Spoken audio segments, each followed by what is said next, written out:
دەم باش ژناوەن دانوچەیان پرێس 23 کوردی ئەز ئەلەند شێخی ژوەرە کورتەنوچەیان پێشکەش بکەم.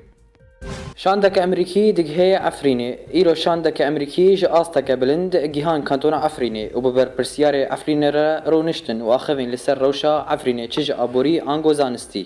پشتی رووسیا حزب الله دەست بچوونێ دکە ئیرۆ گەلک ئەژانسێن لە دژی حزب الله گوتن کو هەژمارەکە مەزن ژ لەشگەرێن حزب الله ڕۆژ بڕۆژ دەرباسی لبنانê dibin û vedgerin malê xwe. Tirkiye zelalkirinek da derbarê teqîna Enqera. Îro Wezîrê Navxweyî yê Tirkiye zelalkirinek da derbarê teqîna Enqera û got ku teqîn bi destê endameke jin ji pekekê hatiye bikaranîn. Li Tirkiye meş hatin li darxistin. Îro li Enqerayê gelek meş hatin li darxistin li dijî rejîma Erdogan û partiya wî. Pevçûnek li Brukselê îro ajansa Reuters got ku pevçûnek li Brukselê çêbû di navbera polîsên Beljiîkî û grûpeke jî Daişê û di encamê de sê kes ji polîsan hatin birîndar kirin.